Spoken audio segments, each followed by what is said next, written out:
stocks and markets. Well, we want to start with a story of beggars. Beggars can't be choosers. Beggars can't be choosers. And here's the thing.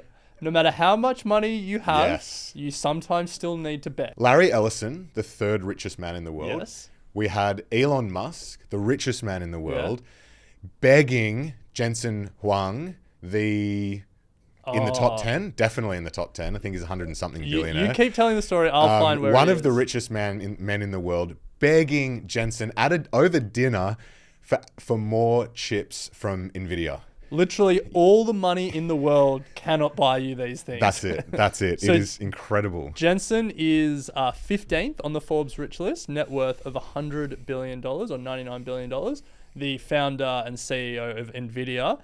And then Elon Musk, number one at $250 billion. Larry Ellison has recently had a big jump up, number 3 at $200 billion, the founder of Oracle. Yeah. And they cannot get their hands on these Nvidia chips. Ellison actually quoted that he said to Huang, "Please take our money. We need you to take our money." And he still couldn't do it. I mean, yeah, this it's just it's incredible what's going on for the demand for these chips, and apparently Ellison and Musk are now trading between them for various different reasons. But it just makes you think that some of Nvidia's recent wobbles, it fell 20% like less than a month ago. Before that, it sort of fell almost 30%. But it's like, put the share market to one side, I know. think about the business fundamentals, Yeah. and think about how many people are desperate for yes. these chips. And how many people can't get a private dinner with Jensen Huang, Exactly. but are queuing up to get these chips. exactly, it did really make me think about. Well, I'm not invested in it. Well, you are through your index funds. True, but I was just like, this is classic. Yeah. Anyway, but the main thing is it actually got us thinking, like, Larry Ellison, just like that, not under the radar billionaire, but just he's done it. He's achieved a lot. Yeah. But who is he? What does he do? Oracle. That's the title of the episode. He's achieved a Larry lot. Ellison has actually achieved a lot. Good on him. So, but you're right. Oracle and Larry Ellison don't get the play that the Microsofts, the Googles, the Amazons do. Yeah. It's not quite as big. It's about $500 billion, $500 billion market cap. But it has had an incredible year. So we wanted to just pause and talk about Oracle for a second. Yeah. So the Oracle share price is up 58% this year. And Larry, as the major shareholder, is now the third richest person in the world. But what does Oracle actually do? Tech. Well, yeah. It's a software company mainly focused on enterprise software. So database management, enterprise resource management, human resource management, supply chain management, all those corporate buzzwords. Yeah. The way I would analogize it is, if you think about Microsoft as the world's biggest software company, it creates software for consumer applications. And obviously businesses use the Office suite as well, Office, Word, Excel, all that stuff. But it's like, we use it, we see it, we download it, we pay for it. Yeah. And so we really are familiar with Microsoft software. Oracle is B2B software. It's software for businesses, and you might have used it or SAP, the German SAP, if you're at a big corporate and you're trying to log your sick leave, or you're trying to request annual leave and stuff like that. It's like they're the kind of platforms that these companies make. Yeah. But you saying that then it's kind of like, has that been the reason the stock's up almost 60% year to date? It doesn't feel like the sexy, part of the business that's driving 60% growth. No, you're right. Because whilst it has its roots in a software company, like so many of these giant tech companies, it's now also in cloud computing, data centers, and AI. Yeah. And that has been the driver, AI. Because, surprisingly enough, Oracle's cloud infrastructure business, which competes with all the big giants, Microsoft Azure, Google Cloud, Amazon's AWS, Oracle has actually built a reputation for success with the workloads required for generative AI. And in some ways, they've been doing better than some of these other big tech players. And that's why their revenue's growing. That's why their share price is growing. Their most recent update, they forecast another 55% growth in revenue in their cloud infrastructure business. Love that. So they're doing pretty well out of this whole thing. Well, get this. Here's a stat for you to kind of back up how they are really investing in this. They are building a data center that is going to be powered by 3 nuclear reactors. And within that, they're building a supercomputer that is going to use up to 131,072 NVIDIA Blackwell GPUs. Nice. Massive. It's interesting because 3 nuclear reactors to power this bad boy. well, I don't think it's not the. Are they saying that all of the power generated by the 3 reactors? Yeah. Building a data center powered by 3 nuclear reactors. Okay. Yeah. I'm still a little bit skeptical by that wording. Wow. That's amazing. But I think just the Blackwell chips. So that was one of the reasons that Nvidia had a wobble a little while ago, because people were questioning the timeline that these new generation chips, these Blackwell chips, would come out, and also were they as good as everyone thought they would be. The fact that Oracle alone for one data center is going to buy 131,000 of them. Billions of dollars. Yeah. So, like, this isn't a buy or sell on Nvidia, because, you know, how much of it is priced in, what comes from here. Like, there are a lot of questions to ask if you're going to put your money into an individual stock. But I think the business story is crazy, pretty rock solid still at this point. I would argue that Jensen is currently is the second most powerful person in the world. Who's the most? US president. Okay, interesting. Yeah, I mean, sure. He's got billionaires begging at the feet. Anyway, let's. Well, no, the US. I was about to say the US president doesn't have billionaires begging, but yeah, they probably do. They do. Yeah, or billionaires writing checks, but that's another story. Yeah, that is another story. Well, let's move on. Another headline that we're following closely, I think, because let's say another headline that's reared its ugly head. Yeah, which is superannuation for housing. A policy that has come from the coalition that we've spoken about on the show, where they're really trying to allow people to take superannuation to buy property. That's what they're trying to push. Yeah.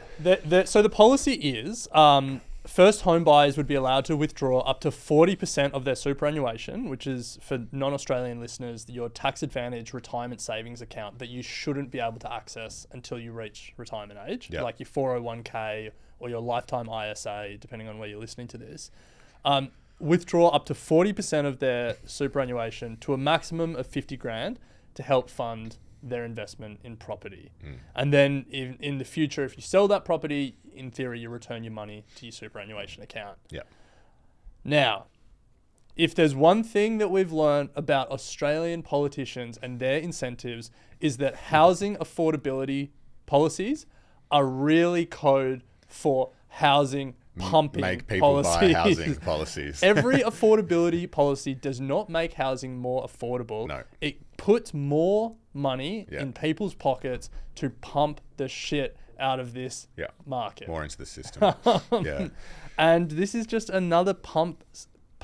No, I was about to say pump and dump scheme, but there's no dumping. It's just pump. It's just a pump scheme. It may be well intentioned. It may be that, like, there's a pool of money here that people should be able to access. And it is true that you're better set up for retirement if you own your primary place of residence and you've fully paid off that mortgage. That is undeniable. The problem is this isn't going to help people get into their first home.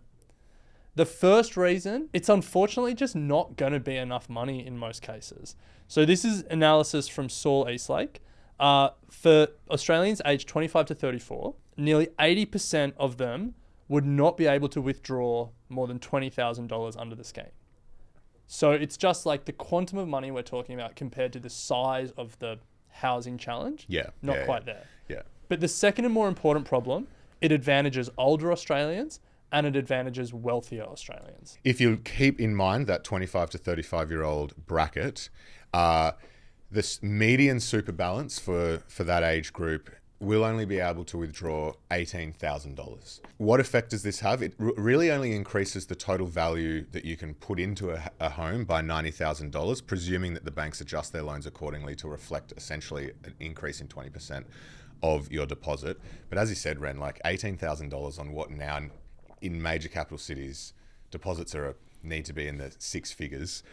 not really going a long way. But the median, if you compare that to the older generation, the median couple aged 45 to 65 could spend $400,000 more in comparison with their increased loan and the deposit combined. So all of a sudden you see the huge discrepancy between what the boomers could go out and buy and what those that actually need help and support, the impact that it's going to have on. Every first home buyer is going to have more money to spend. It's just that young people are going to be disadvantaged relative to older Australians with more in their super who can draw more. It's going to do nothing more than keep the divide, but It's just gonna increase house exacerbate them. prices. Yeah. Well, it will definitely increase house prices. But it will also be the case that people who earn more and are wealthier have more in their super, and then they can draw more as well. So it's also going to increase the income inequality divide, because those that have higher incomes will be able to afford more because they can draw more from their super than those on lower incomes. So it'll exacerbate the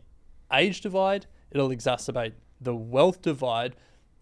And the third thing is, it will be a massive hit to people's retirement savings. Yeah, that's the and main in thing. many cases, like an unrecoverable hit. You know, Yeah. we talk about the one thing that we modeled out in the book. I think we probably did it in both books, but definitely in Don't Stress, Just Invest. So if you want to see all the data, you can pick it up. But you model out someone who starts investing at the age of 20 and stops at 30, compared to someone who starts at 30 and invests the same amount as that person was doing and at the same frequency in their 20s.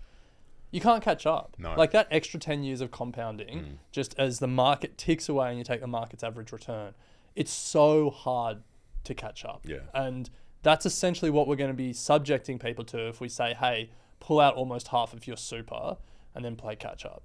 And, you know, obviously you hope that house prices grow and the money compounds that way. But, you know, we've seen over and over again that the story of uninterrupted house price growth in Australia is more nuanced than that. There's been long periods of flat growth or even negative growth at certain markets at certain times. And looking at how stretched the market is now, you think we can't keep growing. No. Yeah. So there are three reasons why we hate it. But the last reason is you can look overseas and see this policy did not work. Yeah, so it happened in New Zealand. There was a period where you could withdraw from your KiwiSaver account, which is essentially the equivalent of your superannuation.